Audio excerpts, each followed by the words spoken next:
શું તમે જાણો છો કે માત્ર 15મા અધ્યાયનું મહાત્મ્ય ફળ સાંભળવાથી પણ જીવનમાં અદ્ભુત પરિવર્તન આવી શકે છે? આ દુનિયામાં કરોડો લોકો સુખ, શાંતિ અને સફળતા પાછળ દોડે છે. પણ શું માત્ર એક અધ્યાયનું શ્રવણ પણ મનુષ્યના જીવનનું કલ્યાણ કરી શકે?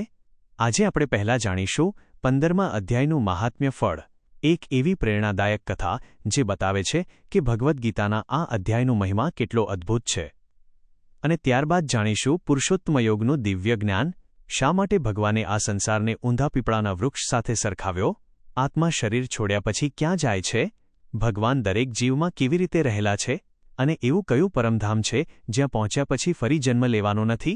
ભગવાન શ્રીકૃષ્ણ દ્વારા અપાયેલું આ ગુપ્ત અધ્યાત્મ જ્ઞાન માત્ર અર્જુન માટે જ નહીં, પરંતુ દરેક એવા મનુષ્ય માટે છે જે જીવનના સાચા અર્થને સમજવા માગે છે. તો ચાલો પહેલા સાંભળીએ 15મા અધ્યાયનું મહાત્મ્ય ફળ, અને પછી પ્રવેશ કરીએ ભગવદ્ ગીતાના 15મા અધ્યાય પુરુષોત્તમ યોગના દિવ્ય અને રહસ્યમય જ્ઞાનમાં. 15મા અધ્યાયનું મહાત્મ્ય ફળ ભગવાન શંકર પાર્વતીજીને અને ભગવાન વિષ્ણુ લક્ષ્મીજીને કહે છે કે તમે હવે 15મા અધ્યાયના મહાત્મ્ય ફળ વિશે સાંભળો. ગૌડ દેશમાં નૃસિંહ નામનો એક રાજા રાજ્ય કરતો હતો. રાજાના મંત્રીએ રાજાને મારી નાખી રાજ્ય પોતાના હાથમાં લેવા વિચાર કર્યો, પણ કર્મસંજોગે તે પોતે જ મોતને આધીન થયો. તે સિંધ પ્રદેશમાં ઘોડારૂપે જન્મ્યો. આ ઘોડાને નૃસિંહ રાજાએ સોદાગર પાસેથી વેચાતો લીધો. એક દિવસ આ ઘોડા ઉપર બેસી રાજા જંગલમાં શિકારે નીકળ્યો. જંગલમાં રાજાને ઘણી તરસ લાગી. તે પાણીની તલાશ કરવા લાગ્યો. તેની નજરે દૂર એક પર્વત ઉપર ઋષિનો આશ્રમ નજરે પડ્યો. તે ત્યાં ગયો ને પાણી પીધું. પાણી પીધા બાદ રાજા કંઈક સ્વસ્થ થયો. તે આમ તેમ ફરવા લાગ્યો. એક સાધુ તેની નજરે પડ્યો. રાજાએ સાધુને પ્રણામ કર્યા. સાધુએ આશીર્વાદ આપ્યા. સાધુને લાગ્યું કે આ કોઈ રાજવી લાગે છે ને વનનો માર્ગ આ બાજુ આવી ચડ્યો છે. જેથી સાધુએ રાજાને ભોજન કરવાનું પૂછ્યું તો રાજાએ હા ભણી. સાધુએ રાજાને ભોજન કરાવ્યું અને પછી આરામ કરવા સૂચવ્યું. રાજા આરામ કરવા વિચાર કરતો હતો ત્યાં તેની નજરે દિવાલે ઉપર લખેલ ગીતાજીના 15મા અધ્યાયના પાઠ પર પડી. તે નજીક જઈ વાંચવા લાગ્યો. પાઠ 2-4 વાર વાંચતા રાજાને મોઢે થઈ ગયો. તે બહાર આવી પોતાના ઘોડા પાસે ગયો ને તેને પંપાળવા લાગ્યો. ઘોડાને પંપાળતા પંપાળતા રાજાને 15મા અધ્યાયનો પાઠ યાદ આવતા ગણગણવા લાગ્યો. આ પાઠ સાંભળતા જ ઘોડો તરત મરણ પામ્યો. આ બાબતે રાજાએ સાધુને પૂછતા સાધુએ જણાવ્યું કે હે રાજન, આ ઘોડો ગયા જન્મમાં તમારો મંત્રી હતો. તે તમને મારી નાખી રાજ્ય લઈ લેવા ચાહતો હતો, પણ કમનસીબે તે મરણ પામતા તે ઘોડારૂપે અવતાર પામ્યો. પણ આ ઘોડો તમારા મોઢેથી ગીતાના 15મા અધ્યાયનો પાઠ સાંભળવાથી તે ઘોડાની યોનિમાંથી મુક્ત થઈ વૈકુંઠલોક પામ્યો. આ સાંભળી રાજા અચંબો પામ્યો ને પોતે પણ ગીતાના 15મા અધ્યાયનો દરરોજ પાઠ કરતો થયો, અને તે પણ મરણ પછી વૈકુંઠલોક પામ્યો. પોતાનો ઉદ્ધાર કરવો કે અધોગતિ વહોરવી એ મનુષ્યતા પોતાના હાથની વાત છે. સારા વર્તનવાળો મનુષ્ય પોતાનો બંધુ બની શકે છે, અને ખરાબ વર્તનવાળો પોતે પોતાનો શત્રુ બની શકે છે. પુરુષોત્તમ યોગ અધ્યાય 15મો. ભગવાન શ્રીકૃષ્ણ કહે છે, હે અર્જુન, આ સંસાર પીપળા જેવો છે. તેનું મૂળ ઉપરને શાખાઓ નીચે છે. પાંદડા વેદ છે. સંસારરૂપી પીપળાને જે ઓળખે છે તે વેદને જાણનાર છે. પીપળાનું રૂપ અનંત આદિને સ્થિત છે. એ સ્વરૂપને કોઈ સ્પષ્ટ રૂપે ઓળખી શકતું નથી. 1-2 આ દઢ મૂળવાળા સંસારરૂપી પીપળાને મજબૂત વૈરાગ્યરૂપી શસ્ત્રથી કાપીને તે સ્થાન શોધવું જોઈએ કે જ્યાં પહોંચેલા જીવો જન્મ મરણના ફેરામાંથી સદા માટે મુક્ત થઈ ચૂક્યા હોય છે.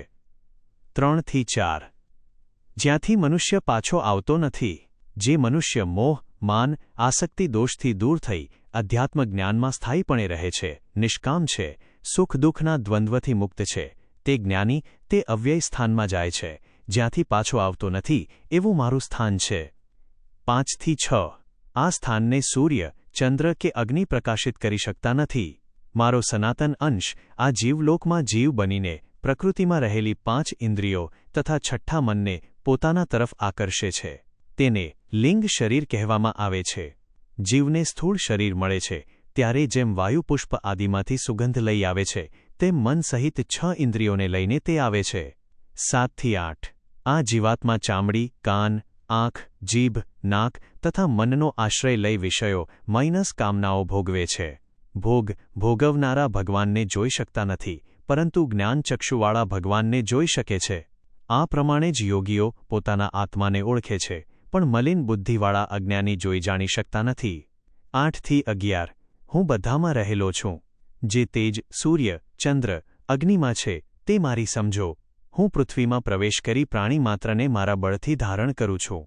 ચંદ્ર થઈને ઔષધિઓનું પોષણ કરું છું.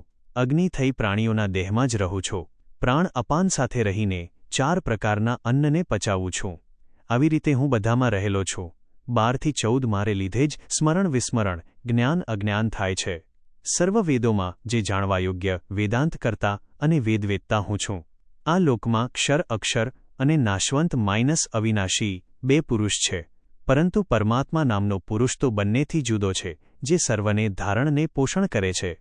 15 થી 17 વેદમાં પુરુષોત્તમ નામથી પ્રસિદ્ધ છું. હું ક્ષર અક્ષરથી પણ ઉત્તમ છું. આથી વેદમાં હું પુરુષોત્તમ નામથી પ્રસિદ્ધ છું. જે કોઈ પણ આ પ્રમાણે મને પુરુષોત્તમ તરીકે સમજે છે, તે સર્વ રીતે મને ભજે છે. 18 થી 19 હે અર્જુન, મેં તને આ ખૂબ ગુપ્ત અધ્યાત્મ જ્ઞાન સમજાવ્યું. આ જાણવાથી મનુષ્ય આત્મજ્ઞાનવાળા થઈ તે પોતાનું જીવન સફળ કરે છે. 20 ઇતિ શ્રીમદ્ ભગવદ્ ગીતામાં શ્રીકૃષ્ણ અર્જુન વચ્ચે થયેલ સંવાદમાં પુરુષોત્તમયોગ નામનો 15મો અધ્યાય સંપૂર્ણ. સત્વગુણ સુખમાં અને રજોગુણ કર્મમાં જોડે છે, પરંતુ તમોગુણ જ્ઞાનને ઢાંકી દઈ પ્રમાદમાં જોડે છે. પુણ્યકર્મનું ફળ સાત્વિક છે, રજોગુણનું ફળ દુઃખ છે અને તમોગુણનું ફળ અજ્ઞાન છે. સાત્વિકથી જ્ઞાન, રજોગુણથી મોહ ને તમોગુણથી પ્રમાદ, મોહ અજ્ઞાન થાય છે. સાત્વિક પુરુષ સ્વર્ગમાં, રાજસી મનુષ્ય લોકમાં અને તામસી નરકમાં જાય છે. જે દ્વેષ કરતો નથી, નહીં મળવાની મેળવવાની ઈચ્છા કરતો નથી, ઉદાસીન જેવો રહે છે.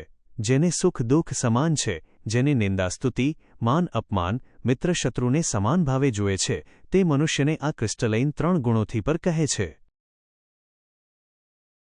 15મા અધ્યાયનો સારાંશ. શ્રુતિ અને સ્મૃતિ વિશે આ સંસાર વૃક્ષને ક્ષરિત અને અવ્યક્ત કહેવામાં આવ્યું છે. આ સંસારરૂપ વૃક્ષનું કોઈ ચોક્કસ પ્રકારનું સ્થિર રૂપ જણાતું નથી. આ સંસારનો સર્વોથી અંત થતો નથી, તેમજ સંપૂર્ણપણે તેની ઉત્પત્તિ અને સ્થિતિ પણ જોઈ શકાતી નથી. જેણે માન મોહ સંગદોષ તજ્યો છે, જે હંમેશા અધ્યાત્મ અભ્યાસમાં લીન રહે છે, જેણે કામનાઓ ત્યજી છે, સુખ દુઃખથી મુક્ત છે, તે અવિનાશી પદને પ્રાપ્ત કરી શકે છે. સૂર્યમાં, ચંદ્રમામાં ને અગ્નિમાં રહેલું તેજ મારું છે. પૃથ્વીમાં પ્રવેશ કરીને હું જ સર્વ પ્રાણીને મારા તેજ વડે ધારણ કરું છું. વેદના કરતા તથા વેદ કરતા પણ હું છું. આથી હું પુરુષોત્તમ નામથી પ્રસિદ્ધ છું. જે મનુષ્ય સમોહથી રહિત થઈ પરમેશ્વરને આ રીતે પુરુષોત્તમ તરીકે જાણે છે, તે પુરુષ સર્વજ્ઞ થાય છે ને ભક્તિયોગ વડે મારું સેવન કરે છે. આ જાણવાથી મનુષ્ય આત્મજ્ઞાનવાળો થઈને પોતાનું જીવન સફળ બનાવે છે. મિત્રો, 15મા અધ્યાયનું મહાત્મ્ય ફળ અને ભગવાન શ્રીકૃષ્ણ દ્વારા જણાવાયેલ પુરુષોત્તમયોગનું આ દિવ્ય જ્ઞાન તમને કેવું લાગ્યું તે કોમેન્ટમાં જરૂર જણાવજો. યાદ રાખજો, જે મનુષ્ય આ સંસારના મોહને ઓળખીને પરમાત્માનો આશ્રય લે છે, તેના માટે મુક્તિનો માર્ગ સરળ બની જાય છે.